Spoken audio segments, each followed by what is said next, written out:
At a small, crowded diner, Maya, a young black waitress, works tirelessly to earn enough money for her mother's medical treatment. Every day, she endures her boss's scolding and her co-workers' mockery, until one day, a poor, shabby, old man walks in. Everyone looks down on him and refuses to serve him. Only Maya treats him kindly, even cutting his toast for him when she notices his trembling hands. She has no idea that this small act of kindness will change her life forever. A few days later, she bursts into tears when she learns the old man's true identity. Before we dive deeper, tell me where you're listening from, and don't forget to subscribe so I can share more heartwarming stories with you tomorrow. The alarm screamed at 4:30 a.m. Maya Johnson's hand shot out from under the thin blanket, slapping the clock into silence. Darkness, cold, the same routine. For 4 years straight, she sat up on the mattress. No bed frame. Couldn't afford one, and her feet hit the freezing floor. The radiator hadn't worked in 3 months. The landlord kept promising, keep promising, she thought bitterly. Maya grabbed her phone. 7 missed calls, all from Mercy General Hospital. Her stomach dropped. She called back, fingers shaking. This is Maya Johnson. My mother is Miss Johnson. The nurse's voice was flat, rehearsed. Your mother's insulin prescription needs renewal. The current dosage isn't controlling her blood. Thanks for watching. Dr. Patel wants to switch to a stronger medication, but there's the matter of the outstanding balance. Maya closed her eyes. How much? The new medication is $400 per month, and your current balance is $183, $642. The number hit like a punch. Maya had heard it before. Every week, actually, but it never got easier. I'll figure something out, Miss Johnson. We really need, I said. I'll figure it out. Maya's voice cracked. She hung up. Silence filled the tiny studio. Armament. Water stains spread across the ceiling like dark continents. Mold crept up the corners. The window, topped, wouldn't close all the way, letting in the February wind that cut through Chicago like a knife. On the wall, a framed certificate. Chicago Institute of Fashion Design, Maya Johnson, class of 2021. Next to it, sketches, dozens of them. Evening gowns, wedding dresses, street-tier collections, all gathering dust. 4 years ago, she'd been 3 months away from her dream internship at a design house in New York. Then Mom collapsed at church. Diabetic coma. 2 weeks in ICU. Bills that never stopped coming.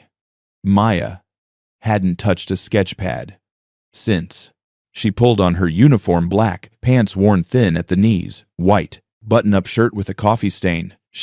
I couldn't get out non-slip shoes with the sole separating from the leather. The shoes squeaked when she walked. Sandra loved to make jokes about it. The number 22 bus dropped her at Monroe and Clark at 5:47 a.m. Maya pushed through the door of Sunrise Diner just as the neon sign flickered on. The bell above the door gave its tired jingle. Late again. Maya.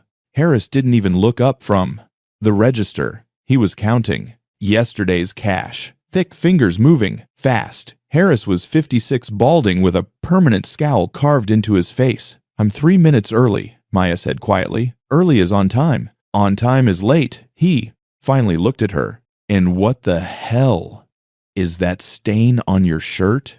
You look like a homeless person. Maya's jaw tightened. I'll keep my apron on. Damn. Right you will. We got standards here. Harris jabbed a finger toward the kitchen. Coffee's not made. Cream's not out. Napkin dispenser's empty. What do I pay you for? $9 an hour, Maya thought. Below minimum wage because you claim tips make up the difference. They don't. Pain on it, she said. Sandra breezed in at 6:15. 15 minutes late as always. She was 24, blonde, with the kind of confidence that came from never worrying about money. Her uniform was pressed. Her shoes were new. Morning, Maya. Sandra's. A smile didn't reach her eyes. She dropped her purse behind the counter. Girl, you look exhausted. Rough night, just tired. Sandra leaned against the counter, examining her nails. You know, my mama, it always says, if you smile more, life gets easier. You're always so serious. It's depressing. Maya poured coffee into the machine. I'll work on that. And that accent? Sandra laughed, shaking her head. Where you from again? Alabama, Mississippi, Georgia. Same difference. You sound like you're straight off a plantation. No offense? Maya's hand froze on the coffee filter. Heat rushed to her face. That's what I'm just saying. Sandra shrugged. Don't be so sensitive. I'm trying to help. If you talked more normal, maybe you'd get better tips. Jake poked his head out from the kitchen. He was the cook. 40 years old. Tattoos covering both arms. Ex-Marine. Sandra, shut up and do your job. Sandra rolled her eyes. Oh, here we go. Jake the hero. I mean it. Jake's voice dropped. Leave her alone. Sandra grabbed her order pad and walked away, muttering something under her breath. Jake caught Maya's eye. You good? Mia nodded. She didn't trust her voice. Don't listen to her, Jake said. She's miserable, so she makes everyone else miserable. That's how people like her work.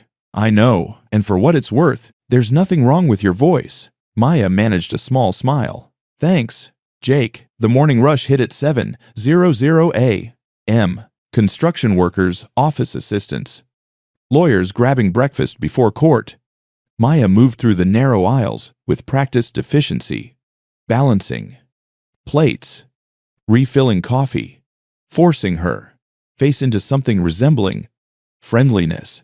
Table 4, 2 men in business suits. She brought their eggs and toast. Anything else I can get you? One of them looked her up and down. Yeah. A smile. You look miserable. Maya's face went hot. I'll bring your check. Hey, don't get upset, he laughed. I'm just saying, you want a good tip act, like you're happy to be here. She walked away. In the bathroom, she locked herself in a stall and counted to 10. Her hands were shaking. You want a good tip. Act like you're happy. God. She was so tired. Tired of pretending. Tired of smiling when customers talked to her like she was stupid.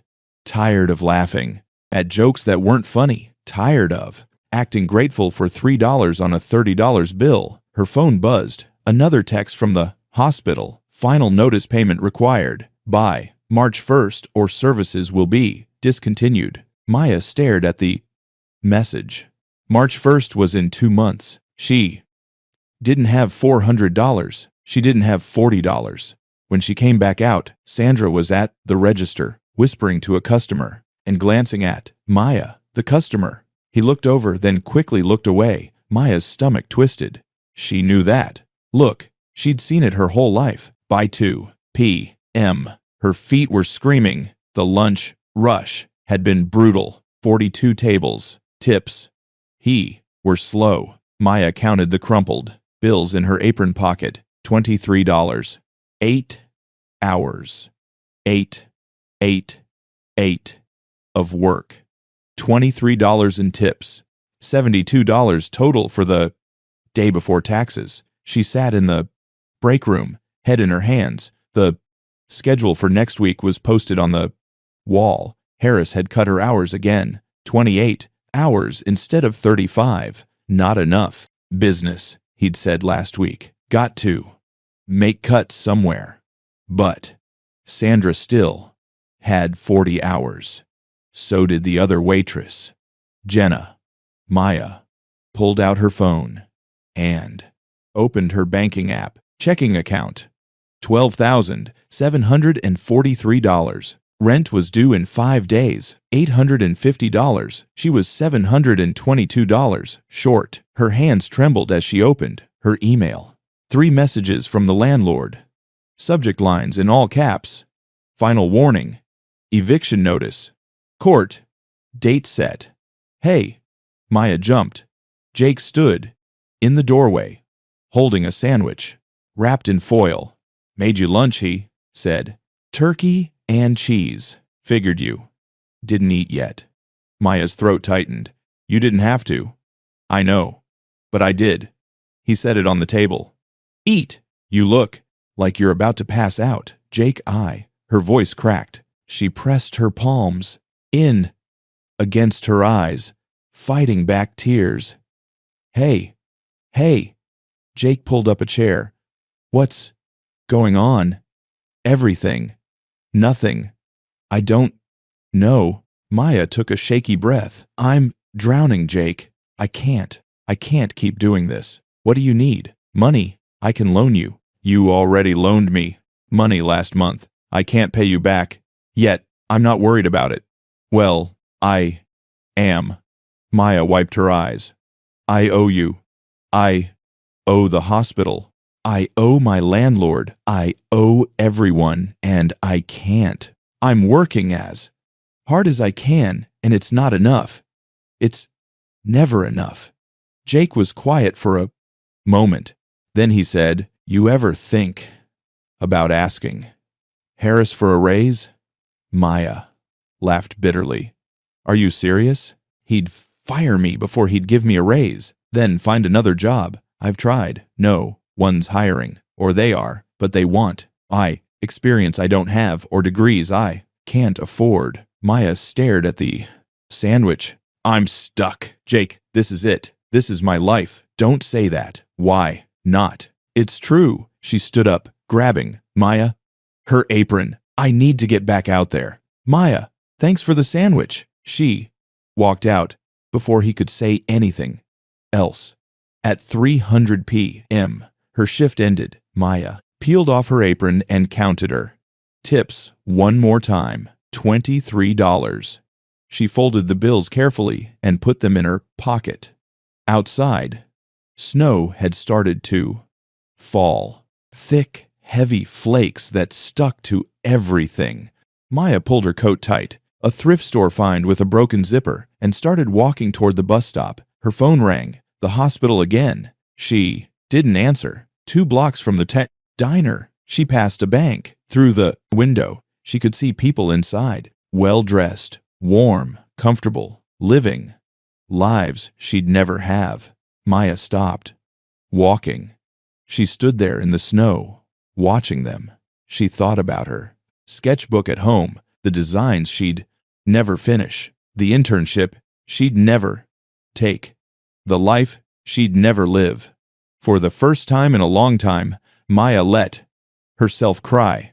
Not quiet tears, real, gut-wrenching sobs that shook her whole body. She stood on the corner of Monroe in State, snow falling around her, and cried for everything she'd lost and everything she'd never have. A man walking past gave her a strange look and hurried away. Maya wiped her face with her sleeve and kept walking. Tomorrow, she'd do it all over again. Monday morning, 7:18 a.m. Maya was refilling the sugar dispensers when the bell above the door chimed. She glanced up out of habit. An old man stood in the doorway. He was tall, or had been once, but age had bent him forward. He wore a faded brown cardigan that had seen better days, the elbows worn thin and shiny. His khaki pants were wrinkled like he'd slept in them. Scuffed brown shoes, no laces. His white hair stuck up in patches. He stood there for a moment, blinking against the fluorescent lights, then shuffled toward the back of the diner. Booth 7. The corner booth by the window farthest from the door. He slid into the seat with slow, careful movements. His hands trembled as he placed them flat on the table. "Who's taking 7?" Sandra called from behind the counter. Jenna, the other waitress, looked over and made a face. "Not me." He looks off. "Maya." Sandra's voice dripped the false sweetness. "Your section, honey." Maya grabbed a menu and a glass of water. As she approached, she got a better look at him. His face was a road map of deep wrinkles, pale blue eyes that seemed to look through everything, a thin mouth set in a permanent downturn. He smelled faintly of mothballs and old coffee. "Good morning, sir." Maya set the water down with a smile. "My name's Maya. Can I start you with some coffee?" The old man's eyes flicked up to her face for half a second, then back down to the table. He gave the smallest nod. "Cream and sugar." Another tiny nod. "I'll be right back with that." In the kitchen, Harris was barking orders at Jake. 2 scrambles, 1 over easy. Hash browns on 3. "Maya, what are you doing standing there?" "Getting coffee for booth 7. Harris glanced out through the window. "That old guy, great. Just great." "What? He was in here last month. Sat for 2 hours nursing. 1 cup of coffee. Didn't tip. Didn't talk. Just sat there, staring out the window like a zombie."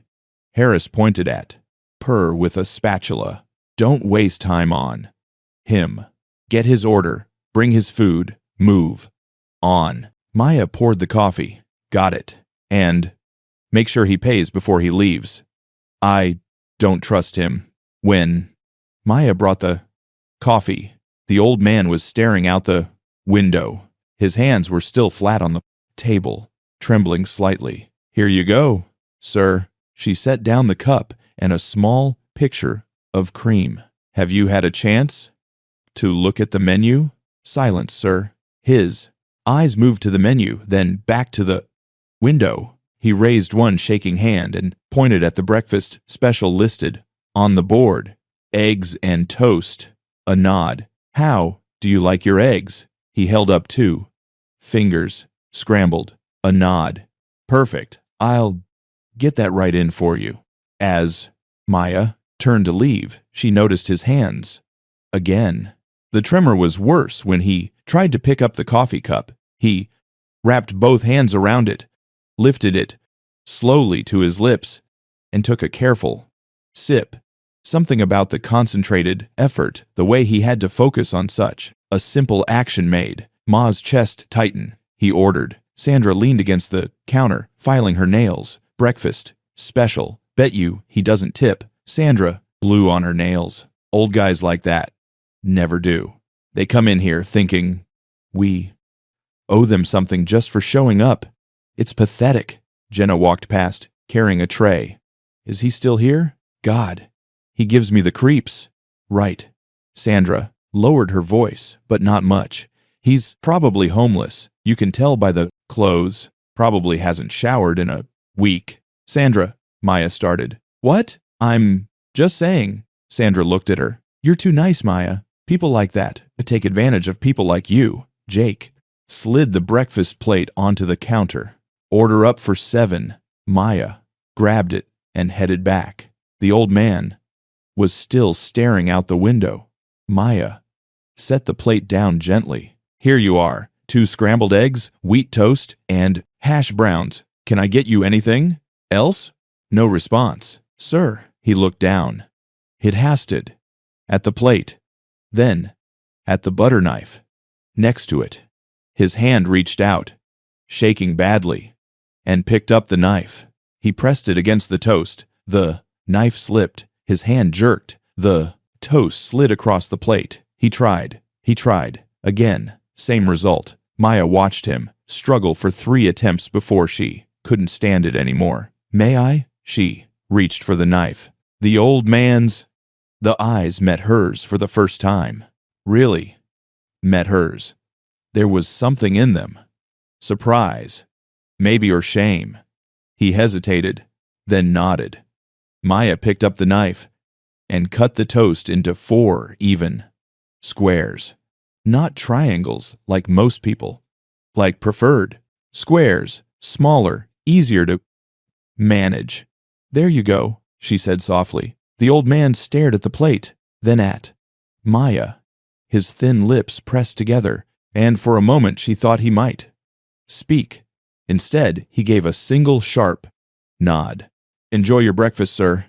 Back at the counter, Sandra was watching with an amused smirk. Did you just cut his food for him?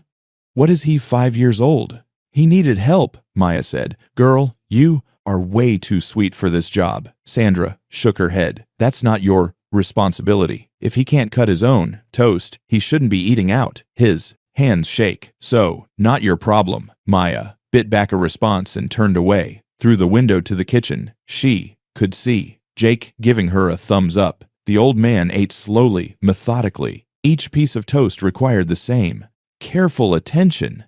He wrapped both hands around his coffee cup every time he drank. He never looked at Maya again, never said a word. When he finished, he placed exact change on the table, $7.50, and stood up. His movements were stiff, like everything hurt. He shuffled toward the door. Hey, Harris called after him. You going to leave a tip or what? The old man didn't turn around. The bell chimed as he left. Harris walked over to booth 7 and scooped up the money. $750 exact change. No tip. Told you, Maya. Maya looked at the empty booth at the clean plate at. The coffee cup drained to the last drop. She thought about his hands, about the concentrated effort it took just to eat breakfast, about the look in his eyes. When she'd offered to help, he'll be back, Harris said, pocketing the money. Guys like that always come back. And when he does, don't waste your time cutting his damn food. We're not a nursing home. Tuesday morning, 7:20 a.m.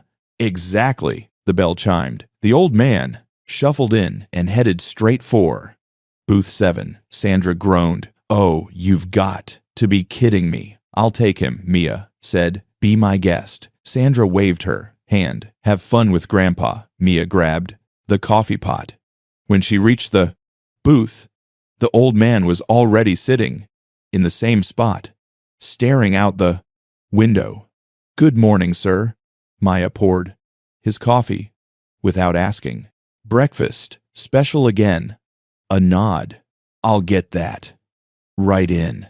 She brought the eggs and toast. Before setting down the plate, she picked up the butter knife.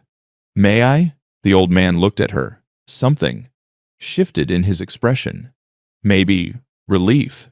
Maybe gratitude. He nodded. Maya cut the toast into 4 squares, set the plate down, and stepped back. Enjoy. For the first time, the old man's mouth twitched. Not quite a smile, but close. Wednesday, 7:20 a.m. Same routine. Thursday, same time, same booth. Bye. Friday, Maya had it down to a system. She'd pour his coffee before he even sat down. She'd put in his order without asking, and she'd cut his toast into 4 squares before setting down the plate. The old man never spoke, never smiled, never tipped more than exact change.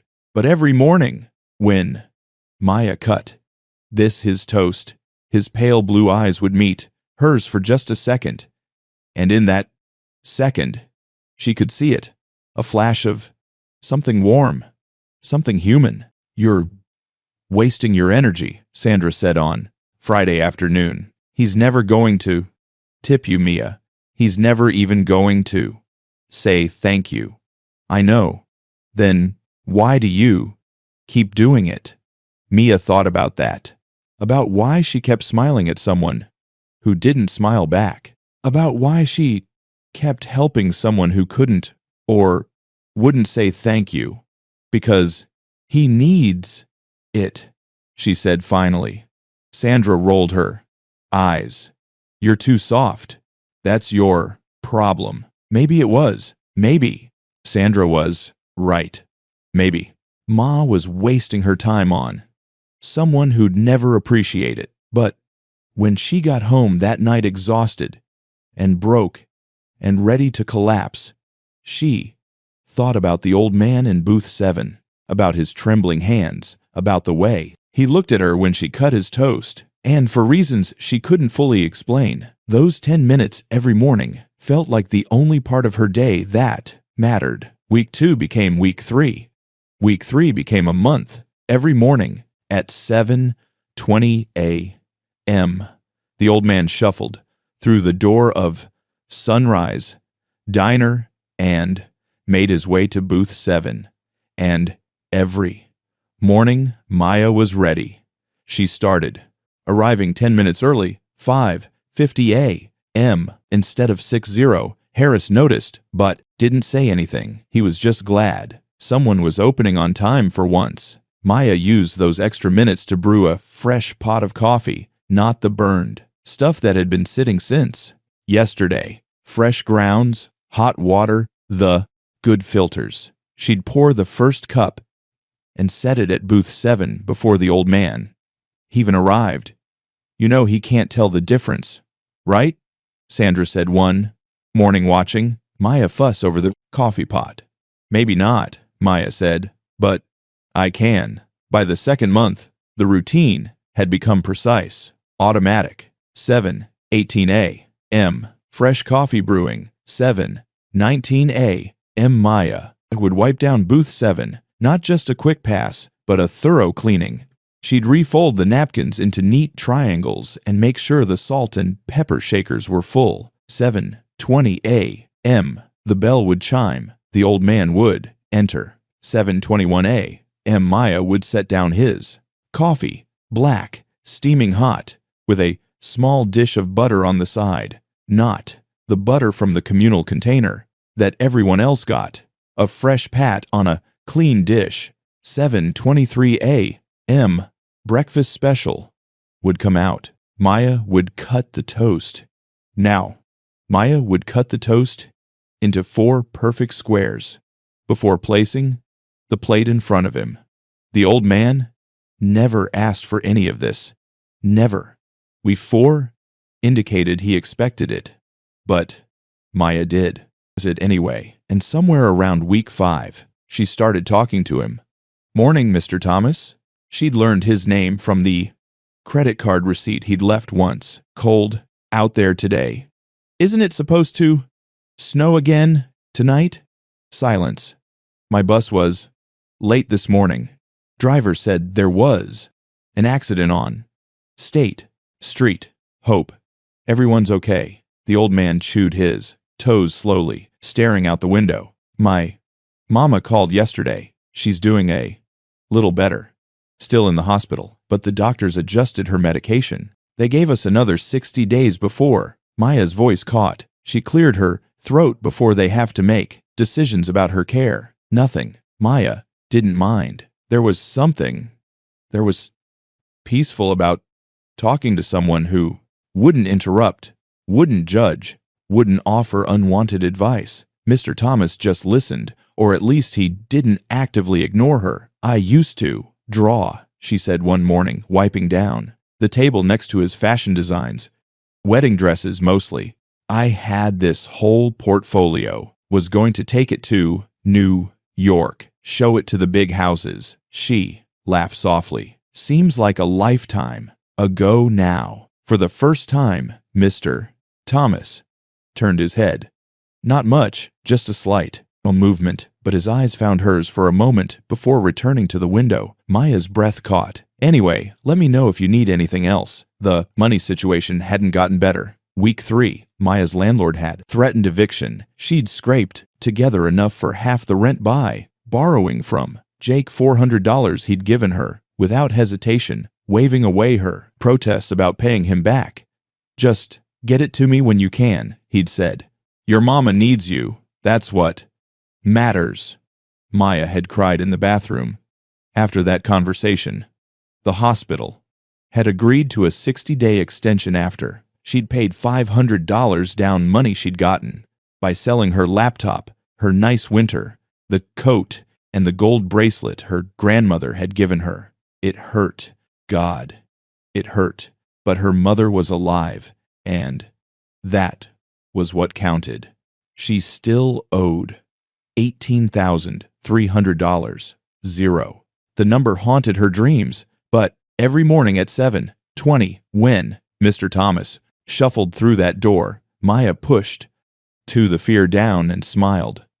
Because for 10 minutes, she could pretend the world wasn't crushing her. Month 2 brought the first real change. Maya sat down his coffee one Tuesday morning. Good morning, Mr. Thomas. He looked up, met her eyes, and gave a deliberate nod, not the vague half-nod she'd gotten before. A real acknowledgement. You're welcome, Mia said, smiling, from the counter. Sandra snorted. Oh my God, did he just nod at you? That's so sad, Maya. That's the highlight of your day. Leave her alone, Jenna said, surprising everyone, even Sandra.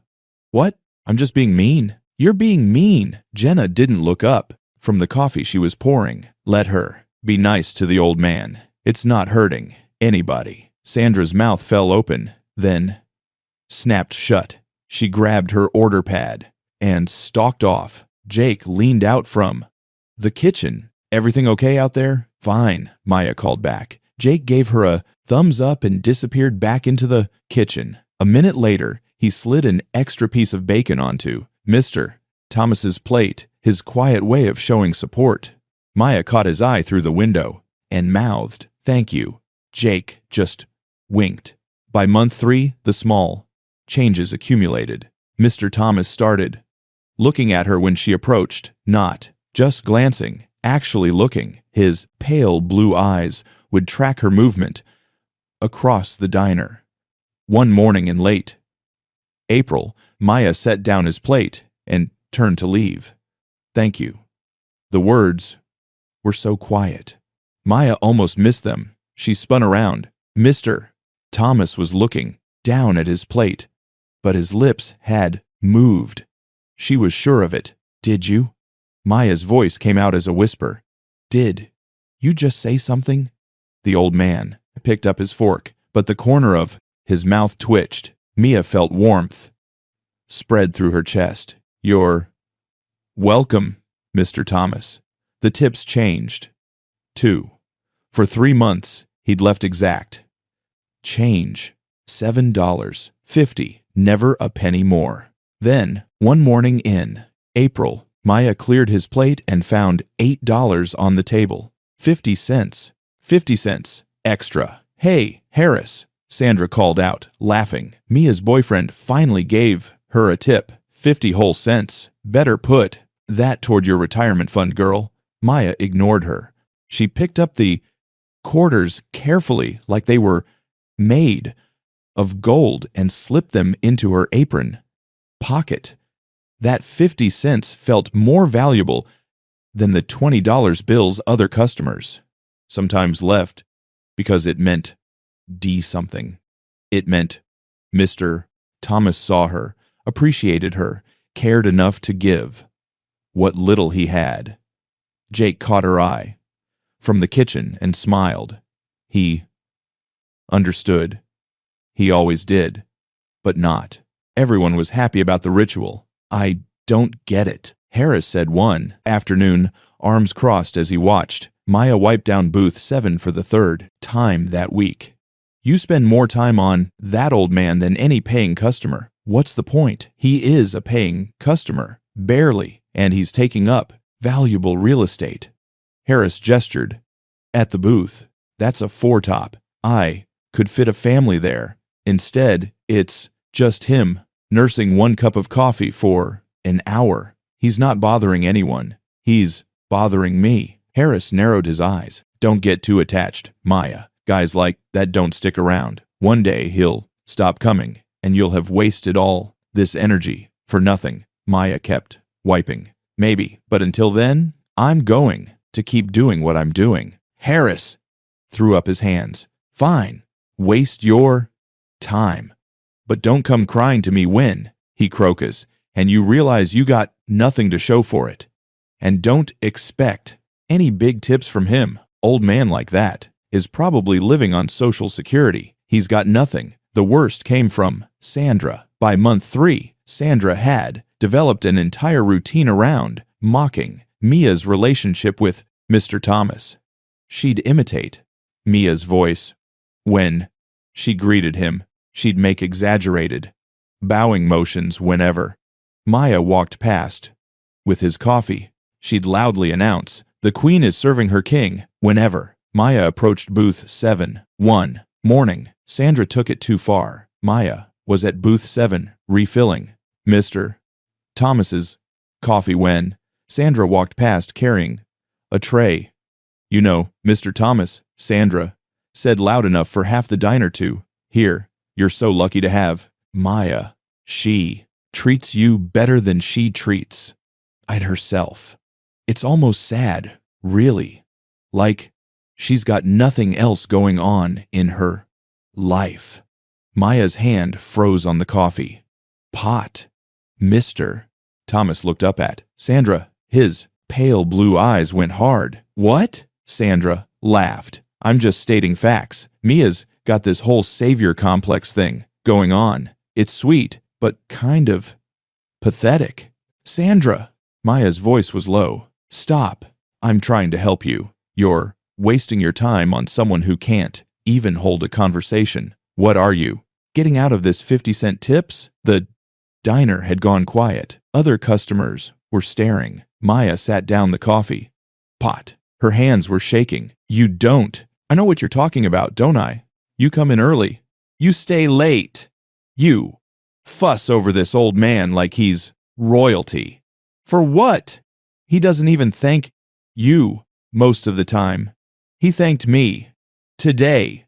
Oh, wow. 1 thank you in 3 months. What an accomplishment." Maya's throat tightened. Heat rushed to her. A face. She wanted to scream, to defend herself, to explain that those 10 minutes with Mr. Thomas were the only part of her day that felt real, that felt like it mattered. "That's enough." The voice was rough, growly, barely above a whisper, but it came from Mr. Thomas. Everyone turned. The old man was looking directly at Sandra, his expression thunderous. "She's kind," he said slowly, each word in effort. "You are not." Sandra's face went red. "Excuse me." Mr. Thomas didn't repeat himself. He picked up his fork and went back to his eggs. Sandra stood there, mouth opening and closing like a fish. Then she spun around and marched to the back.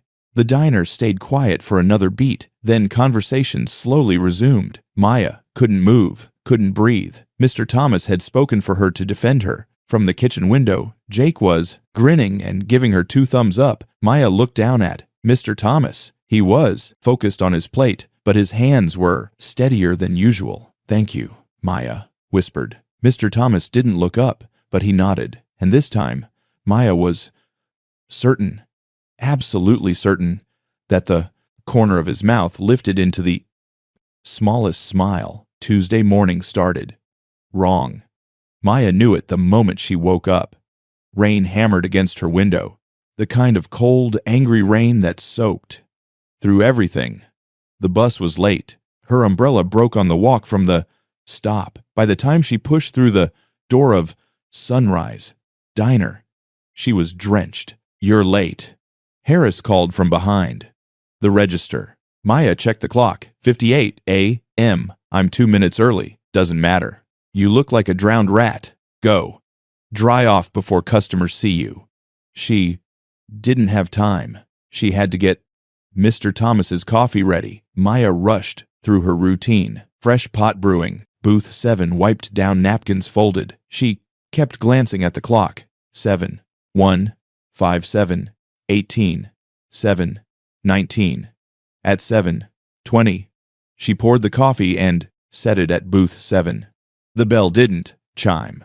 Maya stared at the door. Mr. Thomas was never late. Not once in 3 months. 7:25. Still nothing. Your boyfriend stands you up, Sandra smirked as she tied her apron. Maya ignored her. She busied herself refilling sugar dispensers, but her eyes kept darting to the door. 7:30. Empty booth, cold coffee. Something was wrong. Maya could feel it in her chest. A tight, anxious knot. Jake. She leaned into the kitchen. Has Mr. Thomas ever been late before? Jake looked up from the grill. Not that I've seen. Why? He's not here. Maybe the rain slowed him. It's down. Old guy like that probably doesn't move too fast in bad weather. That made sense. It had to make sense. But the knot in Maya's chest didn't loosen. 7:45. The breakfast rush started. Maya moved through her section on autopilot, taking orders, delivering food, refilling coffee. But every few seconds, her eyes went to the door. Nothing. 8:00. The rain got worse. Wind rattled the windows. Customers shook off umbrellas and complained about the weather. Maya's hands trembled as she poured coffee for Table 3. Mr. Thomas should have been here 40 minutes ago. Maybe he was sick. Maybe he'd slipped on the wet sidewalk. Maybe stop staring at the door and do your job. Harris snapped as he walked past. Maya blinked. She'd been standing, frozen in the middle of the aisle, coffee, the pot in hand. Sorry. She went back to work, but the anxiety was building, pressing against her ribs, making it hard to breathe. 8:15. Still nothing. 8:30. Maya couldn't take it anymore. She found Harris at the register. Do we have Mr. Thomas's phone number from his credit card receipt or something? Harris looked at her like she'd grown a second. Head. What? Mr. Thomas, the man who sits in booth 7 every morning. Do we have his contact information? Why the hell would we have that? I don't know. He's never been late. I'm worried something might have happened. Harris stared at her for a long moment. Then he shook his head. Jesus Christ, Maya. He's an old man who eats breakfast here. That's it. We don't have his phone number. We're not his family. I know, but nothing. He probably woke up and decided he didn't feel like coming out in the rain. It happens. Let it go. Maya's throat tightened. Can't we? No, we can't. Harris pointed toward the dining area. Table 6 needs their check. Do your job. Maya walked away, blinking back tears. Harris was probably right. Mr. Thomas just didn't want to come out in the storm. He was fine. He had to be fine. But she didn't believe it. 47 a.m. The bell above the door chimed. Mia's head snapped up, hope flaring in her chest. 4 men stepped inside. Not Mr. Thomas. 4 massive men in identical black suits, black ties, black sunglasses. They moved with the kind of synchronized, the precision that made everyone in the diner stop talking. One positioned himself by the door, another by the counter. The other 2 flanked the entrance, hands clasped in front of them, scanning the room like secret service agents. The diner went silent. Then a 5th person walked in. He was in his mid-50s, tall and lean with silver hair combed back perfectly. He wore a charcoal gray suit that probably cost more than Maya made in 6 months. His shoes were polished to a mirror shine. He carried a leather briefcase that looked like it belonged in a movie about lawyers and million-dollar deals. His eyes swept the diner with cold efficiency. Holy shit, someone whispered. Harris came out from behind the register, his face pale. Can I help you, gentlemen? The man in the gray suit ignored him. His gaze moved across the dining area, methodical and calculating, until it landed on Maya. He walked toward her. The 2 bodyguards. It's followed. Maya felt her legs go weak. The coffee pot in her hand started to shake. What was happening? Was she in Trouble?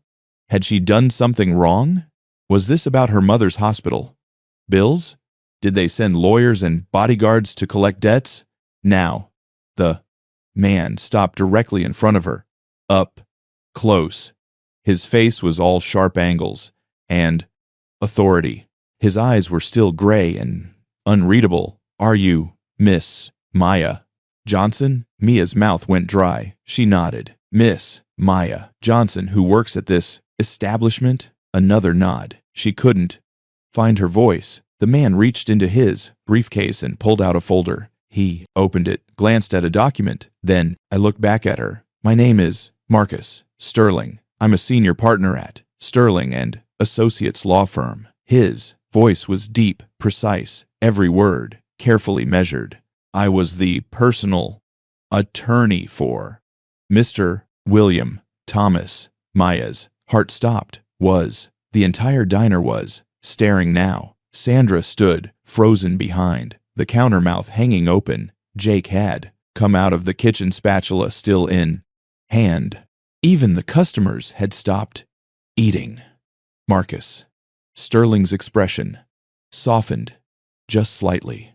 Mr. Thomas passed away peacefully in his sleep last night. I'm very sorry for your loss. The coffee pot slipped from Mia's hand. It shattered on the floor. Hot coffee sprang across the linoleum. Mia didn't notice. She couldn't breathe, couldn't think. The room tilted sideways. No, she whispered. No. He was fine. He was just here yesterday. He was fine. I understand this is difficult. You're wrong. Maya's voice cracked. You have the wrong person, Mr. Thomas. He's probably just sick. He's at home. He's Miss Johnson. Marcus Sterling's voice was gentle but firm. Mr. Thomas's housekeeper found him this morning. The medical examiner confirmed the time of death was approximately 2:00 a.m. I assure you, there is no mistake. Maya's knees buckled. One of the bodyguards moved forward, but she caught herself on the counter.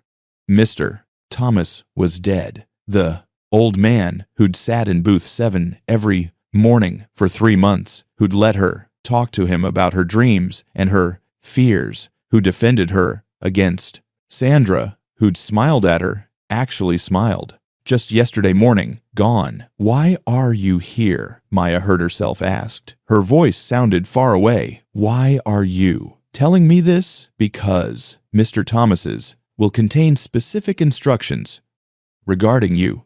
Marcus Sterling closed the folder. His estate must be settled immediately, and you are named as a primary beneficiary.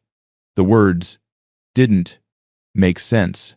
They were in English, but they might as well have been another language. I don't what? Mr. Thomas left. You something, Miss Johnson. Something significant.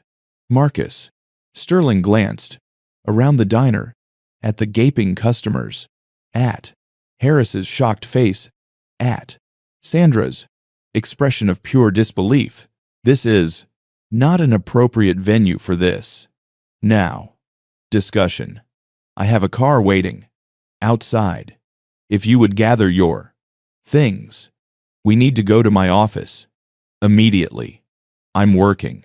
I can't just. Yes, you can. Harris had found his voice. He was staring at Maya like he'd never seen her before. Go. Sandra can cover your tables. Sandra didn't argue. She just stood there staring. Maya looked down at her uniform, still damp from the rain. Coffee splattered across her shoes. I'm not dressed for that.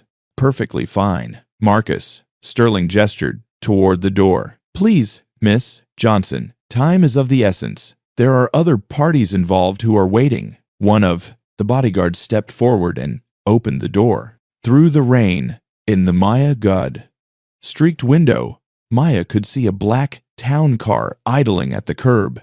It looked like something diplomats drove.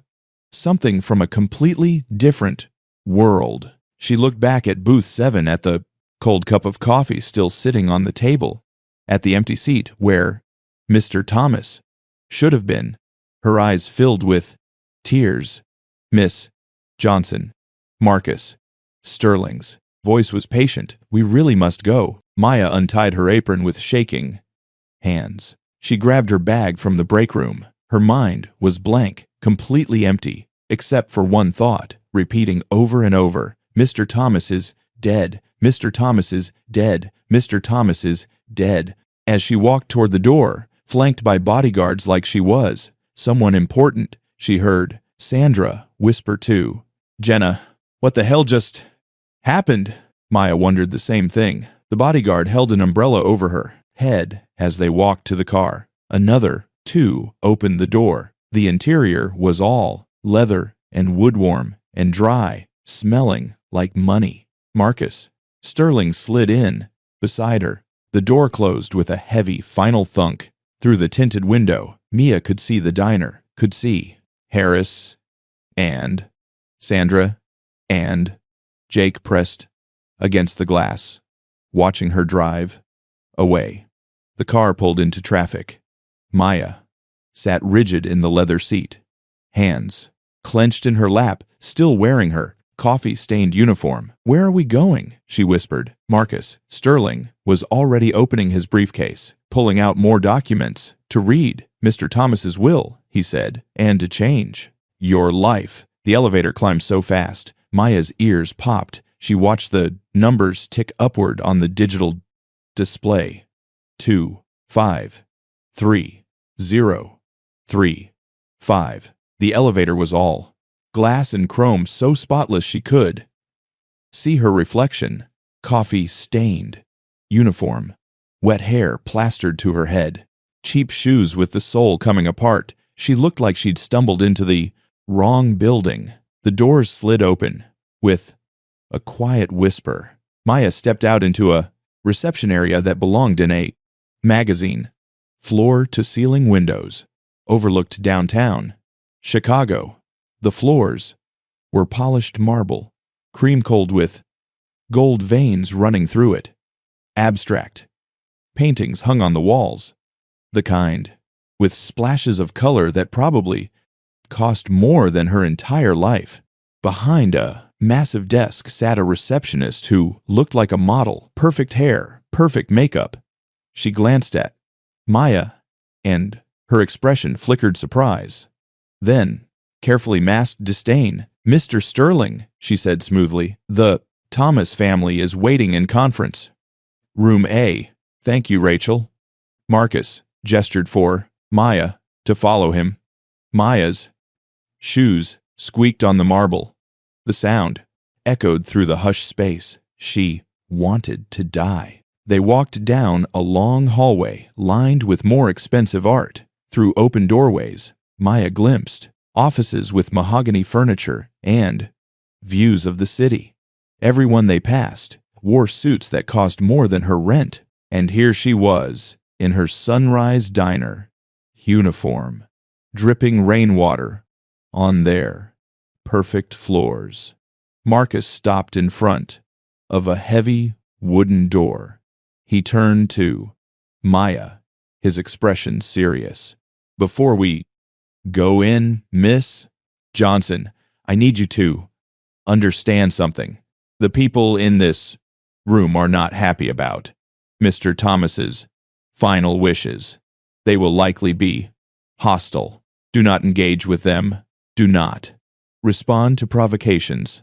Let me handle everything. Do you understand?" Maya's stomach twisted into knots. "What did he leave me?" "You'll find out momentarily." Marcus opened the door. "Remember, stay calm. Say nothing unless I tell you to." The conference room was enormous. A table made of dark wood dominated the center, surrounded by leather chairs. More floor-to-ceiling windows. More expensive art. The table could easily seat 20 people. Only 2 were sitting there. The woman was around 60, impeccably dressed in a black designer dress with pearls at her throat. Her hair was silver blonde, styled in a perfect bob. Her makeup was flawless. She sat with her spine straight, hands folded on the table, radiating cold disapproval. The man next to her was younger, early 32s, wearing a navy Armani suit that fit him like it had been sewn onto his body. His hair was dark and styled with too much gel. He had the kind of face that would have been handsome if not for the sneer twisting his mouth. Both of them looked at Maya like she was something stuck to the bottom of their shoe. "This is her." The man's voice dripped with contempt. "This is who we've been waiting for. Brandon, please."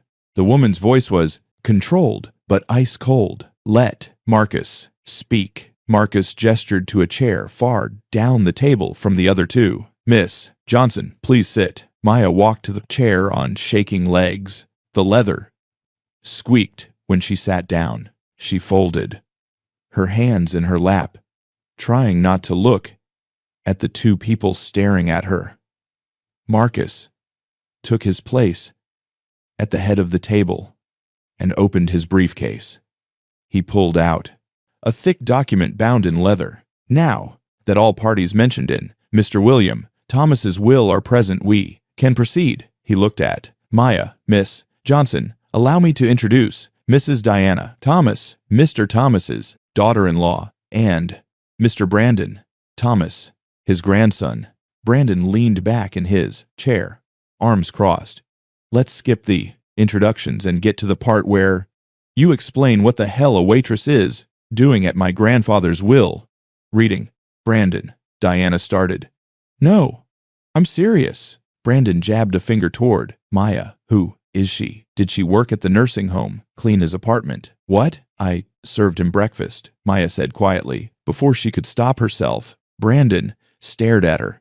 Then he started laughing. "You're kidding. You're actually kidding. Grandfather left something to a waitress. What did you give him?" "Extra bacon." "Mr. Thomas," Marcus said sharply, "if you cannot conduct yourself appropriately, I will have you removed from this room." Brandon's smile vanished. "You can't do that. I'm family, and this is my office. Sit down and be quiet or leave." Brandon glanced at his mother. Diana gave a tiny nod. He sat back, jaw clenched, glaring at Maya like she'd personally insulted him. Marcus put on reading glasses and opened the will. "Let's begin. The last will in testament of William Arthur Thomas, executed on February 14th of this year, 3 months ago," Brandon muttered, right around the time his mind started going. Marcus ignored him. He began, reading in a flat professional tone. Most of it was legal language Maya couldn't follow. Words like executive and fiduciary and pursuant to. Her mind kept drifting. Why was she here?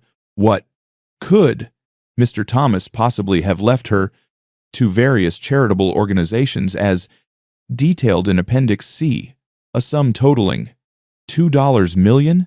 Maya's head snapped up. $2 million to charity. How much money had Mr. Thomas had? "To my daughter-in-law, Diana Marie Thomas, I leave the sum of $8 million from the Thomas Family Trust, as stipulated in the prenuptial agreement signed at her marriage to my late son." Diana's expression didn't change. She simply nodded, like $8 million was exactly what she'd expected. "To my grandson, Brandon William Thomas, I leave the sum of $8 million from the Thomas Family Trust held in accordance with the family trust documents." Brandon's face turned red. $8 million? That's it. "Brandon," Diana hissed, "the company is worth billions, mother, billions, and he's giving us $8 million, each like we're charity cases." Marcus continued reading as if Brandon hadn't spoken. "All remaining personal assets, properties, and holdings are to be distributed as follows." He paused, looked directly at Maya. "To Miss Maya Johnson of 1847 South Ashland Avenue, Chicago, Illinois. I leave the following first. The sum of $200 to be transferred immediately to her personal banking account, free and clear of all taxes and encumbrances. The room tilted. $200 $200. Maya couldn't breathe, couldn't think. The number was too big, too impossible. That would pay off her mother's medical bills, pay her rent for years, let her go back to school, let her live. You've got to be kidding me. Brandon's voice cut through her shock. Mr. Thomas' language. No. Brandon slammed his hand on the table. This is insane. He's leaving $200 to a stranger, someone he knew for what, a few months. Marcus's voice remained steady. Additionally, I leave to Miss Maya Johnson the property and business known as Sunrise Diner, located at 847 West Monroe Street, Chicago, including the building land and all associated assets. Silence. Complete. Absolute silence. Maya's ears were ringing. She must have heard wrong. She must have. The property was purchased by Mr. Thomas 7 months ago through a private holding company for $6.5 million. It is now valued at approximately $6.88 million, including the land. $6.8 million. The diner. Mr. Thomas owned the diner, and he'd left it to her. What? Brandon exploded out of his chair. He bought a diner and left it to her. Brandon, sit down. Are you out of your mind? Brandon whirled on. Marcus, this will is invalid. It has to be. Grandfather was clearly not in his right mind. He was senile, delusional. We'll contest this. Will, you may certainly try. Marcus's voice was ice. Mr. Thomas anticipated that response. He was evaluated by 3 separate psychiatrists in the week before his death. All 3 found him to be of sound mind and clear judgment. Their reports are attached to the will. Additionally, he recorded a video, his statement explaining his reasoning. Would you like to see it? Brandon's mouth opened and closed. No sound came out. Diana stood slowly. Her movements were controlled, precise, but Maya could see rage simmering beneath the surface. She walked down the length of the table toward Maya. Mia's heart hammered. She wanted to run, wanted to disappear. Diana stopped directly in front of her. Up close, Mia could see the woman's face was tight with barely contained fury. What did you do? Diana's voice was soft. Dangerous. What did you do to him? I didn't. Did you seduce him? Is that it? Diana leaned closer. An old man. Lonely. Vulnerable. Did you flirt with him? Touch him? Make him promises? No. Maya's voice came out as a squeak. I just served him breakfast. Liar. Diana's eyes were cold. Dead. You manipulated. Not him. You saw a wealthy old man, and you took advantage. You're a gold digger. A con artist. Mrs. Thomas, that's enough. Marcus stood. Please return to your seat. She doesn't deserve a penny of his money. Not 1 penny. Diana's voice. B. Rose. We are his family. We're his blood. And he gives millions to some. She looked Maya up and down, taking in the uniform, the wet hair, the cheap shoes. Some nobody, Diana finished. Some worthless nobody who probably doesn't even know how to read a bank statement. Tears burned in Maya's eyes. She wanted to defend herself, wanted to scream that she'd been kind to Mr. Thomas when no one else had even looked at him, that she'd cared about him, that my grandfather was worth over $3 billion. Brandon had found The voice again. He was staring at Maya with pure hatred. And you just stole 7 million of it. You think you're going to get away with this? You think we're just going to let some ghetto waitress walk away with our family's money? The word hit Maya like a slap. Ghetto. He might as well have said the other word, the one people like him had been calling people like her for centuries. That is enough. Marcus's voice cracked like a whip. Both of you sit down now. Diana slowly walked back to her seat. Brandon didn't move, still glaring at Maya. The will is legal and binding, Marcus continued. It was properly executed. Mr. Thomas was of sound mind. Miss Johnson had no knowledge of these provisions. No. Before today. I can verify that. Personally. If you choose to contest the will, you will lose, and it will cost you considerably in legal fees. We'll see about that, Brandon said coldly. He pointed at Maya. Enjoy it while you can, sweetheart, because I'm going to make your life hell. I'm going to dig into every corner of your pathetic existence.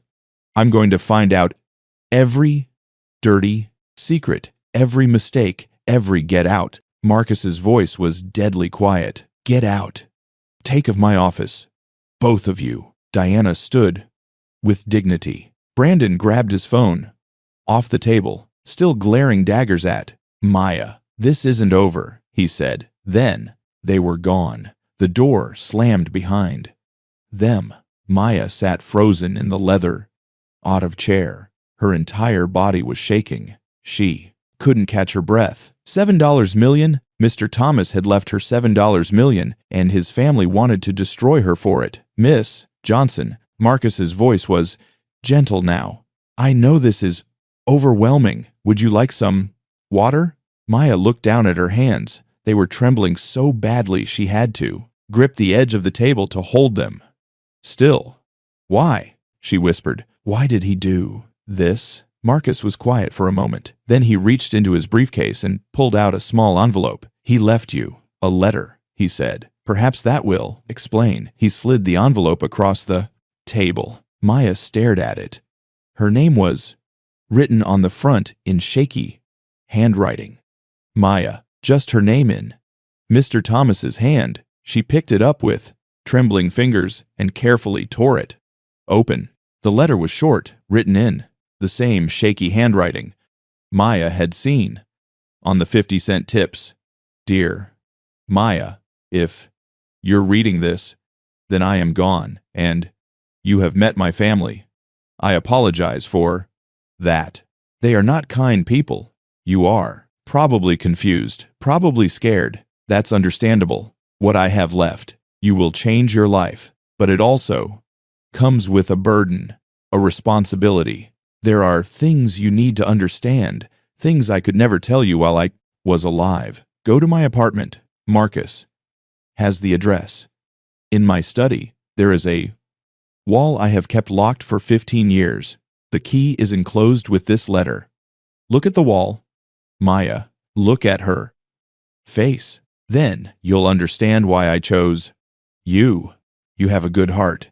Don't let them take that from you. William.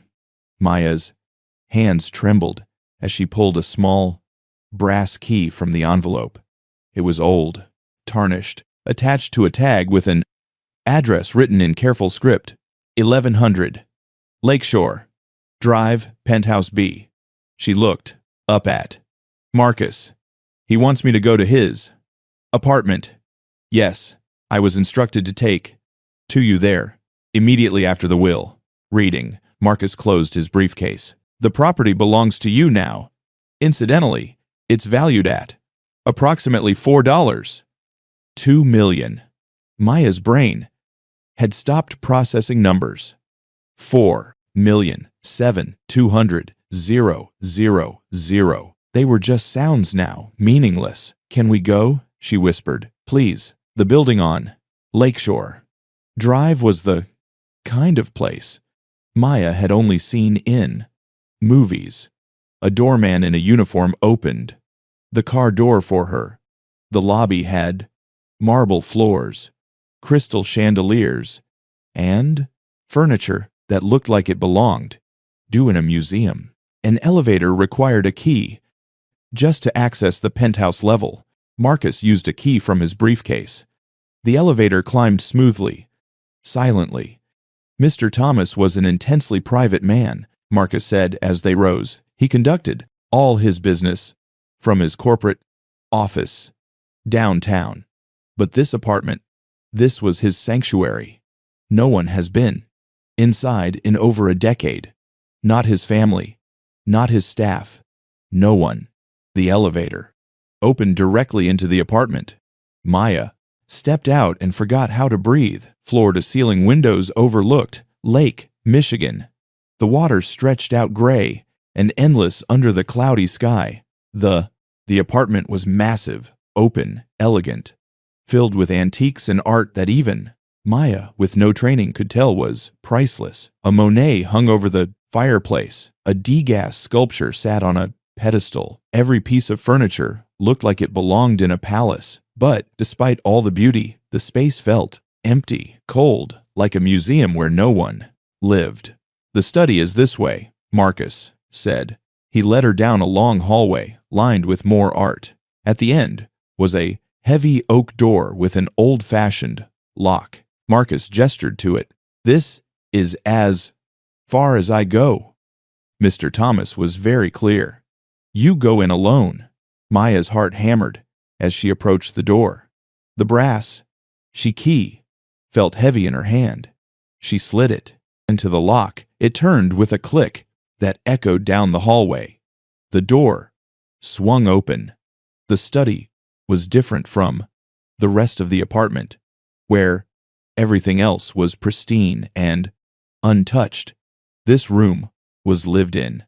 A worn leather chair sat by the window. Books were stacked everywhere on shelves. On the desk on the floor, the air smelled of old paper and pipe tobacco.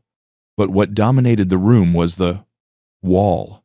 The entire back wall, floor to ceiling, was covered in photographs, newspaper clippings, documents, and handwritten notes. Red string connected different pieces, creating a web of connections that looked like something from a detective movie. Maya stepped closer, her breath catching. At the center of the wall was a photograph. A woman, black, beautiful, maybe 30 years old, caught mid-laugh, her head thrown back, joy radiating from her face. She wore a simple dress and an apron, standing in front of a small restaurant. The sign above her head read, "Grace's Place." Maya's hand went to her mouth. The woman looked like her, not exactly, but the smile, the warmth in her eyes, the way she held herself proud despite the simple clothes, despite the small restaurant. Maya could have been looking at her own mother or her grandmother. Pinned next to the photograph was a yellowed newspaper clipping from 1985. New restaurant brings soul food to Lincoln Park. Grace Williams, 28, opened Grace's Place last month, serving traditional Southern cooking with a modern twist. "I want people to feel at home," Williams said, like they're sitting at their mama's table. Maya's eyes moved across the wall, following the web of connections. More photographs of Grace cooking, Grace serving customers, Grace standing with a tall white man in a suit. Young, handsome looking at her, like she was the only person in the world. William Thomas. There were love letters, dozens of them written in William's careful handwriting. "My dearest Grace, I don't care what they say. I don't care what they think. You are the only real thing in my life." Next to the letters were other documents, legal papers, a marriage certificate, but not to Grace. To Diana Blackwell, dated 1984. A handwritten note in William's shaky writing The worst mistake of my life. Maya kept reading, piecing together the story from the fragments on the wall. William and Grace had met in 1982. He was 26, heir to a manufacturing fortune. She was 25, a line cook at a restaurant downtown. They had fallen in love. Despite everything, the racial divide, the class difference, his family's fury, his family had forbidden the relationship, threatened to disinherit him. In 1984, they'd forced him to marry Diana Blackwell, daughter of another wealthy family, a suitable match. But William had continued to see Grace in secret. He'd given her money to open her own restaurant. Grace's place had become her dream, a small, warm restaurant serving and soul food to working-class families. Then came the newspaper clipping that made Mia's blood run cold. Local restaurant owner killed in car accident. Grace Williams, 41, owner of Grace's place, died Tuesday night when her car was struck by a drunk driver on Lakeshore Drive. She was pronounced dead at the scene. Williams is survived by, the date was October 15th, 1998, 27 years ago. Pinned next to the article, it was a photograph of William at a funeral. He looked destroyed, hollow, a ghost. Below it in William's handwriting, I should have fought for her. I should have been brave enough to choose her. I failed her. Maya's vision blurred with tears. She moved along the wall following William's life after Grace's death, his son's death in 2005, his growing distance from Diana and Brandon, his gradual withdrawal from the world. Then, at the far end of the wall, one were recent photographs of Maya. Her heart stopped. They weren't creepy or invasive, just candid shots, probably taken from across the street. Maya walking into Sunrise Diner, Mia serving customers, Maya sitting on the steps outside during her break, drawing in a sketchbook she'd brought one day. Next to the photos was a note in Williams' handwriting dated 3 months ago. Her name is Maya Johnson. She reminds me of Grace, not just the way she looks, but the way she carries herself. Proud, kind, strong, despite everything trying to break her. She cuts my toast without being asked. She talks to me like I'm a person, not an inconvenience. She has Grace's heart. I failed Grace. I let my family dictate my life. I chose money and status over love, and it destroyed us both. I won't fail. Maya. Below that, another note dated just 1 week ago. I am dying. The doctors say weeks, maybe days. I have made my arrangements. Maya will inherit what Grace should have had: security, freedom, a chance to follow her dreams without being crushed by poverty. Diana and Brandon will be furious.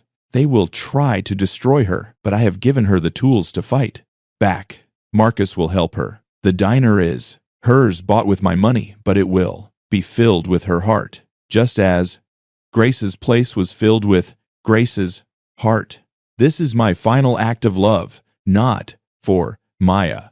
We barely know each other, but for Grace, for the woman I loved and failed, for the life we should have had. Maya sank to the floor, sobbing. She understood now, all of it. William, he hadn't left her money because she'd been kind to a lonely old man. He'd left her money because she was Grace, or as close to Grace as he could find. A black woman with dreams and dignity, crushed under the weight of a system designed to keep her down. He'd given her what he should have given Grace 30 years ago: freedom, security, a chance. And now Maya carried the weight of that gift, the weight of Grace's unlived life, the weight of William's guilt and regret, the weight of a love story that had ended in tragedy, and a second chance he was giving to a stranger because he couldn't give it to the woman he'd loved. Maya sat on the floor of William Thomas's study, surrounded by the ghosts of his past, and cried for all of them. For Grace, who died before her time. For William, who'd spent 40 years living with regret. And for herself, a girl who just wanted to be kind and now found herself holding the broken pieces of someone else's love story, wondering if she was strong enough to honor it. Maya stood outside. Sunrise. Diner at 5:45 a.m. the next morning. Her hands were shaking, not from the cold, though it was freezing, but from fear. She owned this building, the diner, the land, $7, $1 million worth of property, and she had no idea what to do with it. Through the window, she could see Harris unlocking the front door. Jake was already in the kitchen prepping for the morning rush. Sandra wouldn't arrive for another half hour. Maya took a deep breath and pushed through the door. The bell chimed. Harris looked up. His face went pale. Maya, good morning. He'd never said good morning to her before. Not once in 4 years. Morning, Harris. Maya's voice came out steadier than she felt. She untied her coat and hung it on the hook by the door. Her coat, her hook, her diner. The thought made her dizzy. Listen. Harris cleared his throat. He looked like he might be sick. I need to talk to you about what happened yesterday. Okay. I sold the diner 8 months ago. Some company, AP Holdings or something. They offered me $2 million, way more than this place is worth. He gestured around the worn-out diner. I thought they were going to tear it down, build condos or something. They kept me, and on as manager, kept everything the same. I had no idea it was. I didn't know. Mr. Thomas owned it, I swear. Maya nodded, slowly. Marcus had explained this part. William had bought the diner through a shell company specifically so no one would know. It's okay, Harris. And now, you, Harris swallowed hard, you own it. Which means you own my contract. Which means you're technically my boss. He looked like the words physically hurt to say. I guess so. So, are you going to fire me? The question hung in the air. Maya could see real fear in Harris's eyes. He had a wife, 3 kids, a mortgage. She'd heard him on the phone enough times to know his life wasn't easy either. No, Maya said. I'm not firing you. Harris's shoulders sagged with relief. Thank you, Jesus. Thank you. But things are going to change around here. His expression shifted, guarded now. What kind of changes? Before Maya could answer, Jake came out of the kitchen. He stopped when he saw her wiping his hands on his apron. Maya. His voice was careful. You okay? I'm fine. So, it's true. You inherited? Yeah. Ma's throat tightened. It's true. Jake studied her face. Then he nodded. All right, what do you need from me? The simple question, no judgment, no jealousy, just support. Almost made Mia cry. I need you to keep cooking, she said. Same as always. Can you do that? Of course I can. Jake smiled. You're still the same. Maya, who showed up here yesterday. Money doesn't change that. If only that were true. Sandra arrived at 6:15 late as usual. She stopped dead when she saw Maya behind the counter going through receipts with Harris. Oh. Sandra's voice, tone, was cold. You're back. I work here, Maya said. Do you? Or do you own here? Sandra grabbed her apron, tying it with sharp, angry movements. Must be nice. Serving coffee for a few months, and suddenly, you're a millionaire. Sandra, What did you do, Maya? Seriously, what did you do to that old man to make him leave you? Everything? The accusation hit like a slap. Maya felt heat rise to her face. I didn't do anything. Right. A random waitress inherits $7 million because she was nice. That's what we're supposed to believe. I cut his toast, Maya said, her voice shaking. I talked to him. I treated him like a human being. That's it. Sandra leaned against the counter. You must have done something. Flirted with him. Made him promises. Old men are easy to manipulate when they're lonely. That's not what happened.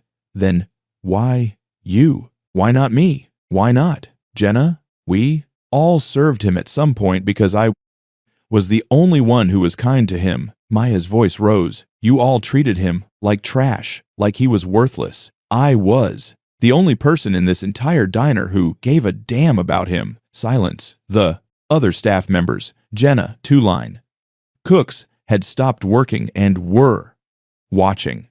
Sandra's face flushed red. So, what? You think you're better than us? Now? You think because some old white man gave you his money that makes you special? I never said that. You didn't have to. Sandra ripped off her apron and threw it on the counter. I'm not working for someone who slept her way into a fortune. Sandra, Harris barked. That's enough. Screw this. I quit. Sandra grabbed her purse and headed for the door. Wait. Maya's voice stopped her. You don't have to quit. I'm raising everyone's salary by 30%, including yours. Sandra turned slowly. What? 30%. Raise for everyone. Effective. Immediately. Maya looked around at the stunned faces. Plus, health insurance. Real health insurance, not the junk plan. Harris has been giving us. And 2 weeks.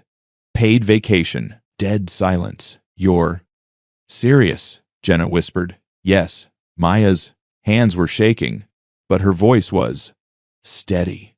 This diner made Mr. Thomas successful once. It's going to do it again, but I can't do it alone. I need all of you. Sandra stared at her for a moment. Maya thought she might apologize, might take back the awful things she'd said. Instead, Sandra laughed, a cold, bitter sound. You think you can buy us by our loyalty? I think you deserve to be paid fairly for your work. What I deserve, Sandra's voice dripped with venom, is to not have to watch some gold digging. Get out. Everyone turned. Jake stood in the kitchen doorway, arms crossed, his expression thunderous. You heard me. Sandra, get out. You can take your raise, or you can leave, but you don't get to stand here and trash. Maya, oh, so now you're her bodyguard. How sweet. I'm serious. Out now. Sandra looked around the room, waiting for someone to back her up. No one did. She grabbed her purse. Fine. Enjoy your blood money, Maya. Hope it's worth it when everyone finds out what you really are. The door slammed behind her. Mia stood frozen, heart pounding. She felt like she might throw up. Hey, Jake's voice was gentle. You okay? No, she wasn't okay. She was terrified, overwhelmed, drowning in responsibility she never asked for, but she nodded anyway. Yeah, I'm okay. The first phone call came that afternoon. Maya was in the back office, her office, now, trying to make sense of the diner's financial records when her phone rang. Unknown number. Hello, Miss Johnson. The voice was smooth, male, unfamiliar. My name is Richard Vance. I'm calling on behalf of Brandon Thomas. Maya's stomach dropped. How did you get this number? Mr. Thomas would like to speak with you about reaching a settlement regarding his grandfather's estate. A settlement? Mr. Thomas is prepared to offer you $500, 0 inches exchange for relinquishing all claims to the properties and assets left to you by William Thomas. $500, 000. That was more money than Maya would ever see in her life under normal circumstances. It was also a fraction of what William had left her. Tell Mr. Thomas. No, thank you. Silence on the other end. Then, Miss Johnson, I don't think you understand the situation. The Thomas family has considerable resources. They can make this very difficult for you. Is that a threat? It's a reality. Legal battles are expensive, time-consuming, stressful. You're a working-class woman with no legal experience and limited resources. The Thomas family has the best lawyers. Chicago. They will contest the will. They will drag your name through the mud. And they will win. Maya's hand tightened. Thomas. On the phone. Then I guess I'll see them. In court. She hung up. Her hands were shaking so badly she had to set the phone down. 2 minutes later, a text message appeared. You made the wrong choice. Brandon. Thomas. The attack started within days. First came the private investigator. A man in a cheap suit started showing up at the diner, asking customers questions about Maya. How long had she worked there? Had they seen her with Mr. Thomas? Had their relationship seemed inappropriate? Then came the internet. Someone, Maya had no doubt it was. Brandon leaked the story to a gossip blog. Within hours, it was everywhere. Waitress inherits millions from elderly billionaire family. Cries. Foul. The article made Maya sound like a villain, a con artist. It mentioned her race 4 times in the first 3 paragraphs. Posted a photo of her in her uniform looking exhausted. The comments were worse. Another gold digger.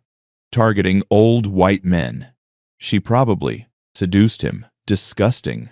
Why do these people always think they're entitled to handouts? Maya read them late at night, sitting on the floor of her apartment, and felt like she was drowning. Her phone rang constantly. Reporters, bloggers, people offering to tell her story for a price. She stopped answering. Then came the lawsuit. Marcus called her at 11 p.m. on a Thursday. Maya, I need you to come to my office. First thing tomorrow morning. Brandon has filed a petition to contest the will he's claiming. William was mentally his incompetent, and that you exerted undue influence. What does that mean? It means we're going to court. Marcus became her lifeline. Every evening after her shift at the diner, Maya would go to his office. He'd teach her about estate law, fiduciary duty, legal precedent. She'd take notes in a spiral notebook, her hand cramping from writing so much. You need to understand something, Marcus said one night, sliding a thick document across his desk. Brandon isn't just fighting for money. He's fighting because his ego can't handle losing to someone he considers beneath him. Because I'm black. Because you're black. Because you're poor. Because you're a woman. Marcus's expression was grim. He will use every weapon he has. He'll try to paint you as a manipulator, a seductress, a con artist. You need to be prepared. Maya looked at the document, Brandon's legal filing. It was over 100 pages of accusations, claims that she'd isolated William, that she'd manipulated him, that she'd taken advantage of his deteriorating mental state. All lies, but lies that sounded convincing on paper. Can we win? Maya whispered.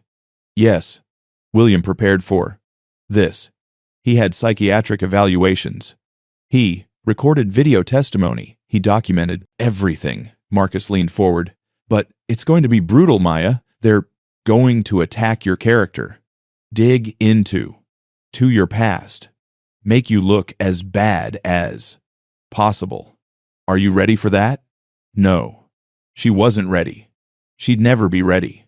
But she thought about Grace, about the woman who'd lost everything because the man she loved wasn't brave enough to fight for her. She thought about William, about his regret, his guilt, his final gift to a stranger because he couldn't give it to the woman he'd loved. And she thought about Booth. 7. About quiet mornings. About cutting toast into 4 squares. About 10 minutes of simple human kindness that had somehow led to this moment. I'm ready. Maya said she wasn't. But she would be, because she wasn't just fighting for herself anymore. She was fighting for Grace, for William, for everyone who'd ever been told they weren't good enough, weren't worth enough, didn't belong, and she refused to lose. The press conference was held at the Chicago Athletic Association Hotel. Brandon stood at a podium wearing a perfectly tailored black suit. His mother, Diana, beside him in morning attire. Maya watched it live on her phone from the diner's back office. Her hands were shaking so badly she could barely hold the device. My grandfather was a brilliant man, Brandon said, his voice breaking with practiced emotion. A man who built an empire from nothing. A man who provided for his family for generations. He paused, wiping his eyes. The cameras flashed. But in his final years, my grandfather was vulnerable, lonely. His mind was deteriorating, and someone took advantage of that. Brandon's expression hardened. He looked directly into the camera. Maya Johnson is a waitress who served my grandfather breakfast a few times. Somehow, in the span of 3 months, she manipulated him into leaving her. The May knows the day. Over $7 million. She isolated him from his family. She preyed on his loneliness. And she stole our inheritance. The reporters erupted with questions. Brandon held up his hand. We have evidence, Dr. Philip Morrison, a clinical psychologist, has reviewed my grandfather's behavior in his final months. Brandon gestured to a gay-haired man standing nearby. Doctor, would you share your findings? The psychologist stepped forward, adjusting his glasses. Based on documented behavior patterns, Mr. Thomas exhibited signs of cognitive decline consistent with early dementia, social isolation, sudden changes in routine, inability to recognize family members. All classic symptoms. He recognized me every single day, Maya whispered to the phone screen. But no one could hear her. In my professional opinion, the psychologist continued, Mr. Thomas was not of sound mind when he executed his final will. He was vulnerable to manipulation by individuals seeking financial gain. Diana stepped forward, dabbing her eyes with a handkerchief. My father-in-law was a proud man. He would never have wanted this. That woman, her voice trembled. She took advantage of him. She deserves to be prosecuted. The screen cut to a news anchor. Brandon Thomas has filed a lawsuit seeking to overturn his grandfather's will, citing elder abuse and undue influence. More on this story. It's second as it develops. Maya's phone buzzed with a text from Marcus. Don't respond. Don't say anything. Let me handle this. But it was too late. The damage was done. Within hours, Maya's face was everywhere. Not the professional hedge shot she didn't have. The photo they used was from her shift at the diner. Hair, messy, uniform, wrinkled, looking exhausted. Someone had circled her in red, added arrows, made her look guilty before she'd even been charged with anything. The hashtag gold digger started trending. Mia made the mistake of reading the comments. She looks exactly like the type to prey on old men. Why are we surprised? This is what they do. She probably spread her legs. And he was too senile to know better. Ghetto trash, trying to steal from a good family. Maya sat on her bathroom floor, scrolling through hundreds of comments, each one worse than the last, her vision blurred with tears. They didn't know, or didn't know anything about her, but they'd already decided she was guilty because she was black, because she was poor, because the story fit a narrative they wanted to believe. The next morning, Maya found graffiti spray-painted across her apartment door in huge red letters. Gold digger, her neighbor, and older white woman. Maya had always smiled, walked past without making eye contact. "Excuse me." Mia called after her. "Did you see who did this?" The woman paused, looked at Mia with cold eyes. "Maybe you should have thought about the consequences before you stole from that family." She walked away. Maya stood in the hallway staring at the words and felt something break inside her. The diner suffered too. Customer traffic dropped by more than half. The regulars still came: construction workers who'd known Maya for years, office workers who liked Jake's cooking, but the new customers, the ones who'd seen the news, stayed away. Or worse, they came specifically to harass her. A woman in her 50s walked in one morning, made eye contact with Maya, and spat on the floor. Disgusting. Then she walked out. Jake came out from the kitchen, his face dark with anger. "Want me to ban her?" "From where?" Maya's voice was hollow. "We need every customer we can get." The diner's revenue had dropped 60%. Maya was burning through her inheritance just keeping the lights on and paying staff. Harris pulled her aside one afternoon. "Maya, I know this isn't what you want to hear, but maybe you should consider settling. Take Brandon's offer. Walk away. That's what he wants." "Yeah, well, he's winning." Harris gestured at the empty diner. "We can't survive like this, and neither can you." That night, Maya sat in her apartment, the graffiti still on her door, and called, "Marcus, I can't do this anymore, Maya." "No, listen, I can't. Every day, it gets worse. People hate me. They think I'm a monster. The diner's dying. My life is falling apart." Her voice cracked. "Maybe I should just give it back. All of it. Let Brandon have it. Let this be over." Marcus was quiet for a long moment. "Is that really what you want?" "I don't know what I want anymore. I just want it to stop." "Maya, if you give up now, Brandon wins.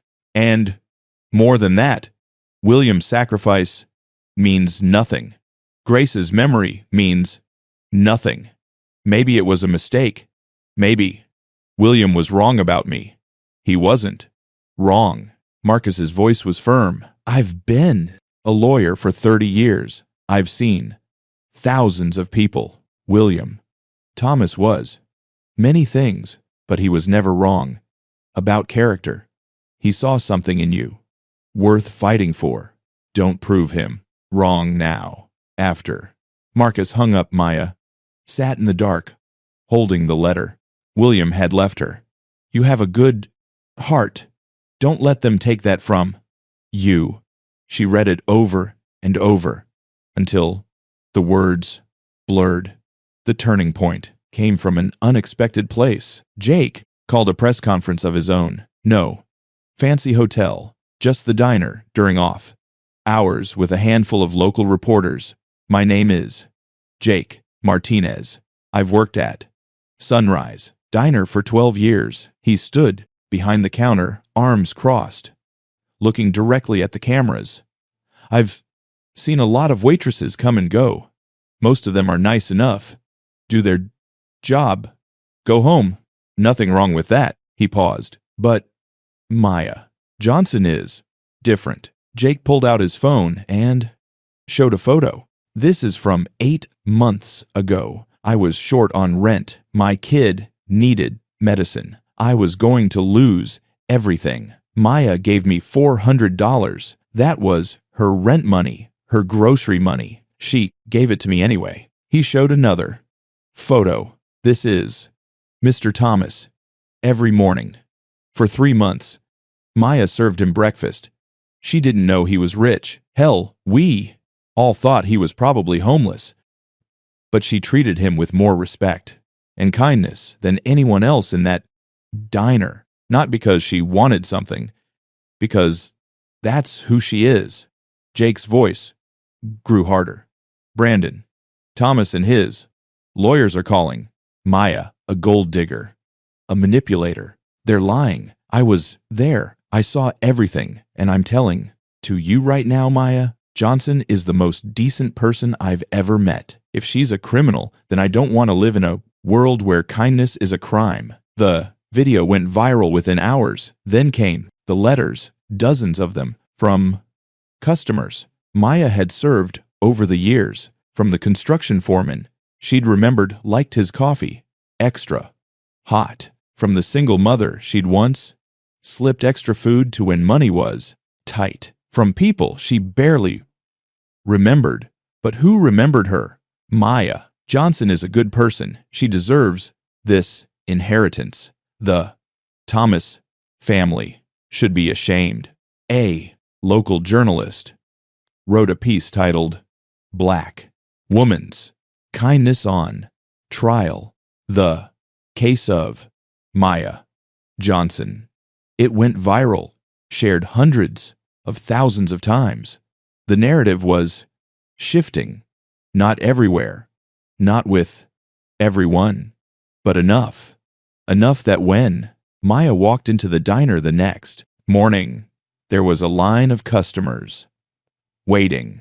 People who'd come specifically to support her, to buy breakfast, to leave generous tips. We're with you, one woman said, squeezing Mia's hand. Don't let them win, Mia cried in the bathroom. Made her for 10 minutes. But this time, they were different tears. And then, Marcus called. While in with the final weapon, William recorded a video testimony 3 days before he died. I'm releasing it tomorrow. Marcus's voice was calm. Brandon's going to hate this. What does it say? Everything. Who you are, why he chose, who you, what his family did to Grace. Marcus paused. William knew exactly who would happen after his death. He prepared for it. Tomorrow the world will hear his side of the story. And after that, Maya, this fight is going to look very different. Maya hung up and stared at her reflection in the bathroom mirror. She looked exhausted, beaten, down, scared, but still standing. Don't let them take that from you, she whispered to herself. Tomorrow William would speak one last time, and the world would finally understand. Again, Maya stood in front of the mirror in Marcus's conference room, hands shaking notes scattered on the table behind her. I can't, Marcus. I can't do this. Yes, you can. Marcus's voice was firm but kind. From the top, you walk to the podium. You look at the board members, and you speak again. They'd been practicing for 2 weeks. Every evening after her shift, Maya came to Marcus's office and rehearsed her speech over and over until the words felt like sandpaper in her throat. Marcus had also taken her shopping, not to some fancy boutique where she'd feel like an imposter, but to a department store having a sale. They'd found a simple gray suit, professional, modest, just $800. Maya had nearly fainted at the price. But, Marcus had insisted, you're going into a room full of people who think you don't belong there. He'd said, you need to look like you do. Now, the morning of the shareholder meeting, Maya stood in that suit and felt like she was wearing a costume. What if I forget everything? What if I freeze? Marcus handed her a folder. You won't. And if you do, everything you need is in here. The history of Thomas, global, the board, member profiles, the financial records showing Brandon's debts, and Williams. Video testimony. Maya clutched the folder like a life raft. What if they don't believe me? Then we lose. Marcus met her eyes. But I don't think we will, because you have something. Brandon doesn't. You have the truth. The Thomas Global building was a steel and glass tower in the heart of the financial district. Maya stood on the sidewalk, staring up at it, her stomach churning. Inside that building were 500 people, investors, board members, journalists, all of them waiting to watch her fail. Ready? Marcus offered his arm. No, but Maya took it anyway. They rode the elevator to the 40th floor. The doors opened to reveal a massive auditorium-style conference room. Rows of seats descended toward a stage with a long table. Behind it, a huge screen for presentations. The room was already packed. Maya felt every eye turn toward her as she walked down the aisle. Whispers followed her like a wave. That's her. She looks so young. What is she wearing? Brandon sat in the front row, flanked by lawyers. He wore a charcoal suit that probably cost $5,000. His hair was perfectly styled. He looked like he owned the world. When he saw Maya, he smiled, leaned over to one of his lawyers, and said something. They both laughed. Diana sat 2 seats away, ramrod straight, her face a mask of cold fury. Marcus led Mia to seats near the back. You don't go up until Brandon finishes his presentation. Remember, stay calm. Don't react, no matter what, he says. Maya nodded, her throat too tight to speak. The chairman of the board, a gay-haired man named Robert Chen, called the meeting to order. His voice echoed through the massive room. Today, we address the petition filed by Brandon Thomas to contest the will of William Thomas and to call for new leadership of Thomas Global. Mr. Thomas, you have the floor. Brandon stood, buttoning his suit jacket. He walked to the podium with the confidence of someone who'd never been told no in his life. Thank you, Mr. Chairman, members of the board, shareholders, ladies and gentlemen. Brandon's voice was smooth, practiced. I'm here today because my family's legacy is under attack. He clicked a remote. The screen behind him lit up with a photo of William Old Frail staring vacantly at the camera. This is my grandfather, 3 months before his death. As you can see, he was not well. He'd stopped attending board meetings, stopped seeing family. He'd isolated himself completely. Another click. A timeline appeared showing Williams declining participation in company affairs. The medical evidence is clear. My grandfather was suffering from cognitive decline, early dementia. He was vulnerable, confused, and someone took advantage of that. Brandon's expression hardened. He clicked again. Maya's face filled the screen, that same exhausted photo from the diner. Maya Johnson, a waitress. No education beyond high school. No financial experience. No business background. Somehow, this woman convinced my grandfather to leave her $7 million in just 3 months. The room erupted in murmurs. Brandon raised his hand for silence. The evidence shows a pattern of isolation and manipulation. Miss Johnson was the only person my grandfather saw regularly in his final months. She had complete access to him. She controlled his environment, and she used that access to turn him against his own family. Maya's hands clenched in her lap. Every word was a lie. But Brandon delivered them with such conviction that even she almost believed him. I'm asking this board to do what's right. Invalidate the will. Return my grandfather's assets to his rightful heirs, and allow me to take my place as chairman of this company as he would have wanted. Brandon returned to his seat, to scattered applause. About 60% of the board members were nodding in agreement. Maya felt sick. Robert Chen looked uncomfortable. Thank you, Mr. Thomas. Is there anyone who wishes to speak against this motion? Marcus stood. Yes, Mr. Chairman, Miss Maya Johnson. He would like to address the board. The room fell silent. Maya's legs barely held her as she stood. The walk to the podium felt like walking to an execution. 500 pairs of eyes watched. Aid her. Camera phones came out. She heard someone whisper, "This should be good." Maya reached the podium. Her hands gripped the edges so hard, her knuckles went white. For a moment, she couldn't speak, couldn't breathe. Then she saw Jake in the back row. He'd closed the diner for the morning to be here. He gave her a thumbs up. Maya cleared her throat. When she spoke, her voice shook, but it was audible. My name is Maya Johnson. I'm 26 years old. I'm a waitress at Sunrise Diner. She paused, and I'm proud of that. A ripple of surprise went through the crowd. Mr. Thomas called me uneducated. He's right. I didn't go to college. I couldn't afford it, he said. I have no business experience. That's true, too. I've spent the last 4 years serving breakfast to people who barely see me. Maya looked directly at Brandon. But what Mr. Thomas didn't mention is that I never asked William Thomas for anything. I didn't know who he was.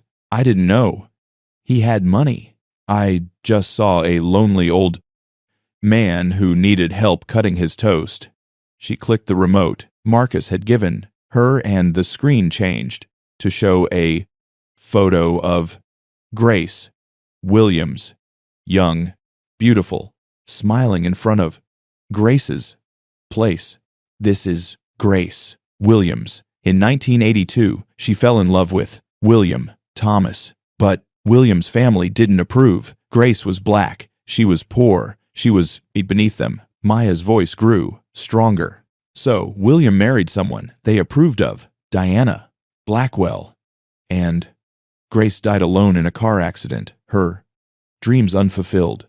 Diana's face had gone pale. Maya clicked again. William's face appeared on the screen. A video recorded just days before his death. His voice was weak but clear. My name is William Arthur Thomas.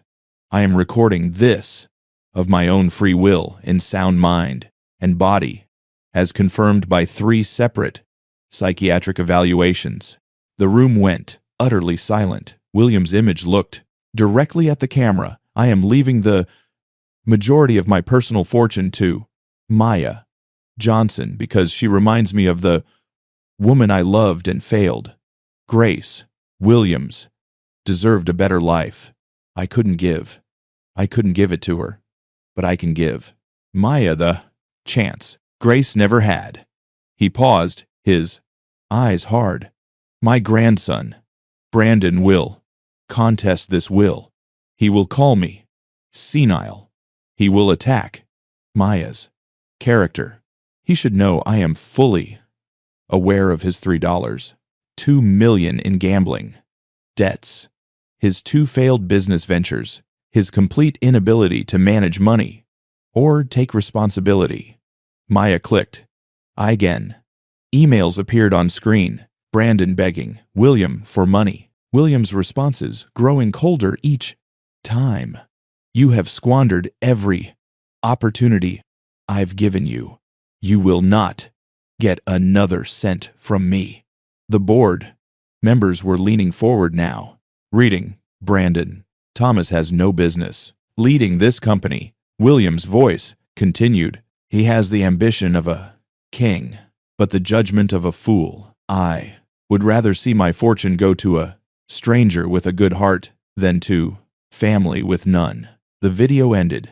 Mia looked at Brandon. His face was purple with rage. I'm not asking to run, Thomas Global, Maya said quietly. I'm asking to honor William's wishes. I propose we create the Grace and William Foundation funded by 10% of this company's annual profits. Its mission will be to help people like me, people like Grace, people who work hard but can't get ahead, because the system is designed to keep to them down. She took a breath. I'll serve as director, but the company leadership should remain as. William established it, not with Brandon, with the people. William trusted. For 30 seconds, no one moved. Then, the oldest board member, a woman in her 70 seconds, stood up. She began to clap. Slowly, others joined her, one by one, until most of the room was standing, applauding. Brandon shot to his feet. His composure finally cracked. You people are going to believe some ghetto waitress over his actual family. Mr. Thomas, control yourself. Robert, Chen, started. No! Brandon stormed toward the stage. That lying manipulated a senile old man, and you're all too stupid to see it. Security moved in. 2 guards grabbed Brandon's arms. Get your hands off me. Do you know who I am? They dragged him toward the exit as he screamed. This isn't over. You hear me? Maya, this isn't over. The doors closed. Silence fell. Diana sat, perfectly still. Then, slowly she stood. She looked at. Maya really looked at her, and for the first time, Maya saw something other than hatred in her eyes. He did love her more, Diana whispered. William loved Grace more than he ever loved me. A single tear rolled down her cheek. I knew. I always knew. She gathered her purse and walked out, spine-eyed straight heels, clicking on the marble floor. Robert Chen cleared his throat, all in favor of accepting William Thomas's will as written in. Thomas's will as written in. Establishing the Grace and William Foundation. Hands went up across the room, nearly unanimous. Motion passes. Maya's knees gave out. She caught herself on the podium, tears streaming down her face. She'd won. Against all odds, she'd won. 6 months later, Maya stood across the street from Sunrise Diner, holding a cup of coffee, watching the morning sun paint the building gold. It looked different now. The faded sign had been replaced with a new one, hand-painted, warm colors, the same name, but refreshed. The windows sparkled. Through them, Maya could see customers filling every booth, every table. The renovation had taken 4 months. New kitchen, equipment, new floors, fresh paint, air conditioning that actually worked. But Maya had been careful to keep the soul of the place intact. This wasn't some trendy gastro pub. It was still a diner, still a place where working people could. They afford breakfast. She pushed through the door. The bell, the same bell, chimed. Morning, boss, Jake called from the kitchen. He wore a chef's coat now, embroidered with executive chef on the chest. His salary had tripled. So had his smile. Harris waved from behind the register where he was training a new hire. He'd been promoted to general manager, overseeing 3 new locations. Maya planned to open. He'd cried when, she told him, actually cried. Even Sandra was back. She'd shown up 2 months ago, knocked on Maya's office door, and said simply, I'm sorry, I was wrong. About you. Can I have my job back?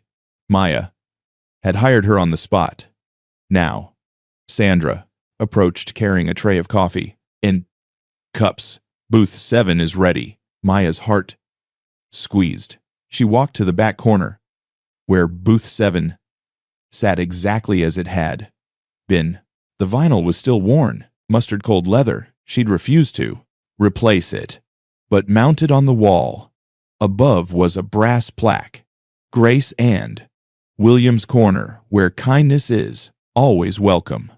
On the table sat 2 coffee cups. 1 for Grace, 1 for William. Maya sat down a small vase with fresh flowers, a ritual she performed every Monday morning. "Morning, Mr. Thomas," she whispered. "Morning, Grace. Hope you're proud." The menu had changed. Jake had researched Grace's old recipes, soul food, classics that had made Grace's place famous in the 80 seconds. Now, Sunrise Diner served her fried chicken and collarded greens alongside the traditional diner fare. Prices stayed low, $5 to $12 for most meals. Maya was making less profit than she could, but that wasn't the point. William had bought this diner because it reminded him of Grace's dream, a place where people could eat well without emptying their wallets. Maya was determined to honor that. The staff had full health insurance now, profit sharing, 2 weeks, paid vacation, maternity leave, everything Maya had never had when she was drowning in debt. "You're going to go broke treating us this well," Harris had joked. "Then I'll go broke," Maya had replied. "But at least I'll sleep at night." The Grace and William Foundation had launched 3 months ago. The initial funding was $50 million, 10% of Thomas Global's annual profits, just as Maya had proposed. The board had been skeptical at first, but the publicity from the trial had actually boosted the company's stock price. Consumers loved the story. Ethical billionaire honors, true love sold well. The foundation had 3 pillars. First, design. Scholarships for young black women from low-income families. Maya had personally reviewed applications from 200 girls whose stories sounded like hers. Girls with talent, but no resources. Dreams, but no path. She'd funded all 200 of them. Second, small business grants for black-owned restaurants and cafes, places like Grace's, place that served their communities but struggled with startup costs. Third, medical debt relief. Maya partnered with hospitals to pay off bills for families drowning in health care costs. Families like hers had been her mother's hospital bill paid in full within a week of the trial ending. Maya was the foundation's director, now earning $180, zero more money than she'd ever imagined. But she still showed up at the diner every Monday morning at 5:50 a.m. to brew the first pot of coffee. "You don't have to do this anymore," Jake had told her. "You're running a $50 million foundation. You could hire someone else to work the floor." "I don't want someone else," Maya had said. "This is where it started. This is where I remember who I am." Her apartment was different now, too. She'd moved her mother out of the nursing home into a beautiful 2-bedroom on the north side. Her mother cried every day for a week, unable to believe they'd never have to worry about money again. Maya had gone back to school 3 nights a week. She, in Nino, attended design classes at the Classy Art Institute of Chicago. Her portfolio was growing sketches of evening gowns, wedding dresses, everyday wear that made women feel beautiful. Last month, she'd held her first exhibition, Grace's Dream, 30 wedding dress designs, each named after a woman who'd influenced her life. The centerpiece was called Grace, a simple, elegant dress that honored the woman who'd started it all. A buyer from a major bridal house had offered her a contract. Maya was considering it. Brandon's story ended less happily. The evidence Maya had presented, his gambling debts, his failed businesses, his emails begging William for money, had triggered a deeper investigation. Prosecutors discovered he'd been embezzling from Thomas Global for years, hiding the theft through shell companies. He was convicted of fraud and sentenced to 3 years in prison, reduced to probation after he agreed to repay what he'd stolen. Diana had surprised everyone. 2 months after the trial, she'd written, Maya, a letter. Dear Maya, I spent 40 years married to a man who I loved someone else. I knew it. I pretended I didn't, but I knew. Grace was everything I wasn't. Warm, genuine, kind. William looked at her the way he never looked at me. I was angry at you because you reminded him of her, because you had what I never could, his respect. I'm sorry for how I treated you. You didn't deserve it. Grace didn't deserve it. And William didn't deserve to spend in his life in regret. I'm donating $500, 000, to your foundation. It's the least I can do, Diana. One morning, Diana showed up at the diner. She didn't make a scene, just walked in, sat at booth 7, and stared at the plaque on the wall. Maya brought her coffee. Diana looked up, eyes red. I drove past Grace's place. Once, years ago, I saw them together through the window. She was laughing. He was looking at her like she was the sun. Maya said nothing, just sat down.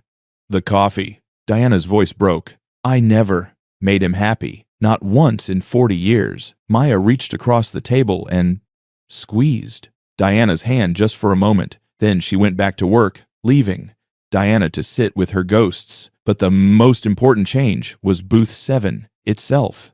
Every Monday at 7:20 a.m., Maya reserved it for the elderly and lonely. Free breakfast, free coffee, and 10 minutes of genuine conversation. An older veteran named Frank came every week. Now, Maya learned he'd served in Vietnam and hadn't spoken to his kids in 20 years. She helped him find them. They reconciled last month. A woman named Dorothy, whose husband had died, came every Tuesday. She just wanted someone to listen while she talked about him. Maya listened. In 6 months, over 50 people had sat in booth 7. Some just needed a meal. Some needed medical help. Maya paid their bills. Some just needed to know someone cared. Jake had asked her once, "Why do you keep doing this? You've got millions now. You could hire someone." Maya had looked at booth 7 at the brass plaque, at the worn vinyl, at the ghost of William and Grace sitting there in her memory. Because this is what it was always about, she'd said. Not the money, not the company, just this. 2 cups of coffee and 10 minutes of kindness. That's what changed my life. Maybe it'll change someone else's. On the 6-month anniversary of William's death, Maya closed the diner. For the day, she sat alone in booth 7, with 2 cups of coffee and a sketch house pad. She drew William as she remembered him, bent, old hands trembling, but eyes clear and kind. She drew Grace from the photographs, young, laughing, full of dreams, and she drew herself not as she'd been exhausted, hopeless, drowning, but as she was now, strong, purposeful, free. At the bottom of the sketch, she wrote, "For William and Grace, you gave me everything. I promise not to waste. Canned it." Outside, the sun set over Chicago. The city glittered with lights. Somewhere out there, 200 girls were studying design because Maya had given them a chance. Dozens of families were sleeping peacefully because their medical debts were gone. Small businesses were opening their doors because someone had believed in them. And in a diner on Monroe Street, booth 7 sat waiting for Monday morning, waiting for the next lonely person who needed to know they mattered. Maya finished her coffee, turned off the lights, and locked the door. Tomorrow, she'd open it again, and the kindness would continue, because that's what legacy really meant. Not money, not buildings, not foundations with fancy names, just one person helping another, one cup of coffee at a time, one square piece of toast, one moment of dignity offered to someone the world had forgotten. That was Grace's legacy. That was William's redemption. And now it was Maya's purpose. She walked into the Chicago night, and for the first time in her life, she wasn't afraid of tomorrow, because she finally understood what William had been trying to tell her all along. Kindness isn't weakness. It's the strongest thing in the world, and it never, ever dies. Join us to share meaningful stories by hitting the like and subscribe buttons. Don't forget to turn on the notification bell to start your day with profound lessons and heartfelt empathy.